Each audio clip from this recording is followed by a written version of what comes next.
Enfin de l'action, bienvenue dans cette review des épisodes 4 et 5 de Code Geass Rosé of the Recapture. Tu as 2 pour le prix d'un, incroyable.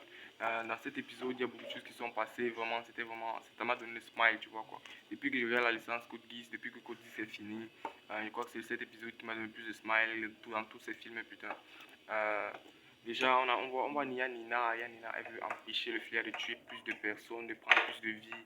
C'est vraiment généreux de sa part, mais je ne sais pas pourquoi elle aime déjà les Japonais. Pourtant, dès qu'elle envoyait un, c'est comme si elle a vu le diable. Faut qu'on nous explique. Bon, je comprends juste le fait qu'elle veut empêcher le fléau de détruire, quitte à s'allier même avec le diable. Bon. Et puis le général, c'est Kuruto, je crois.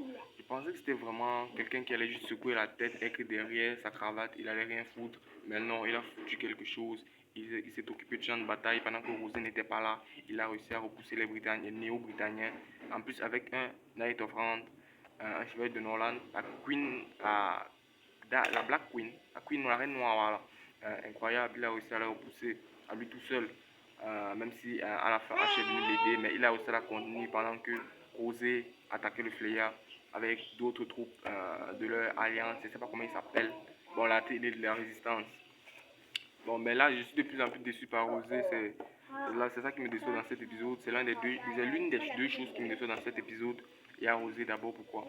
Son guise, je savais que son guise avait trop de limites. Elle ne peut pas établir un contact visuel, elle a besoin d'un contact auditif. Et puisque elle doit se rapprocher pour parler, débrouiller son guise, je ne sais pas comment ça se passe, mais elle n'a pas pu le faire quand les soldats sont entrés dans la pièce pour empêcher que le fléau ne prenne de l'altitude. Elle n'a pas pu les empêcher, ça veut dire que son guise est vraiment aussi limité à ses limites. On comprend pourquoi je suis de plus en plus déçu par elle. Je suis de plus en plus hypé par lui, putain, c'est lui le BG originel. C'est lui qui... pas le BG originel, c'est lui qui me donne le plus de sourire dans cet épisode. Parce qu'il a réussi à empêcher le fléau à lui tout seul en balançant l'arme là, putain, c'est incroyable. La mort aussi de l'autre chef de l'autre groupe terroriste, on va dire. Il était aussi... C'était vraiment tragique, c'était héroïque, c'était épique, c'était émouvant, tout ce que tu veux. Ça m'a aussi plu parce que quoi. Parce que bon, c'est pas tous les jours qu'on voit un personnage mourir pour rien. Lui, il est mort pour rien.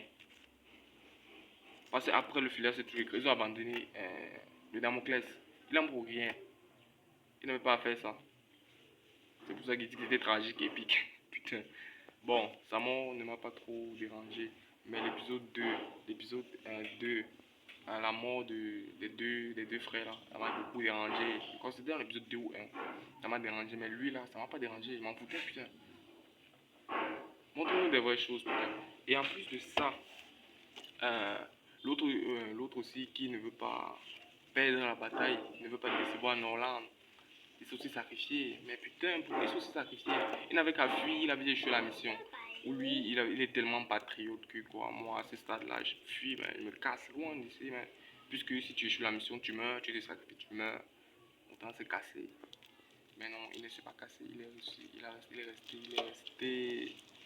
On apprend aussi quoi? Nolan, on voit bien que sa marionnette, il savait que ça allait être sa marionnette, c'est sa marionnette. On apprend quoi dans cet épisode? Lui, la partie où H affronte la reine noire, c'est intriguant, on veut savoir ce qui se passe. Nous en faut plus, plus d'informations, on peut pas dire le passé de H allait Brousson aussi, le passé de Rosé aussi Brousson. Rosé me déçoit de plus en plus. Et la deuxième chose qui me déçoit, ce sont les mechas. Je trouve que les mechas sont un peu bizarres dans cet épisode, dans cet animé de cette saison. Parce qu'on voit, il y a une évolution des mechas assez drastique dans Code Geass depuis la fin de Code Geass originel. Les mechas ont cessé de changer. Et là, ils ont essayé d'améliorer encore, mais tout ce que c'est pas parfait. Ça paraît très vrai. Ce qui m'a plu juste, c'est que les mechas, ils étaient beaucoup plus designés, beaucoup plus carré designés par rapport aux généraux, par rapport aux officiers. Il y avait certains qui avaient des mechas lambda et d'autres qui avaient des mechas assez un peu avancés ou colorés. Bon, cet épisode m'a beaucoup plu, ça m'a beaucoup donné smile, il y a beaucoup de choses qui sont passées. Je t'invite à aller regarder si tu suis la saga Cookies comme moi. C'est une grosse saga aussi, je pense qu'il y a plein de monde qui la suit. Donc, voilà, tu vas checker ça, c'est vraiment une pépite, cet épisode 5. Meilleur épisode de la saison. Enfin, abonne-toi, ouais, et like.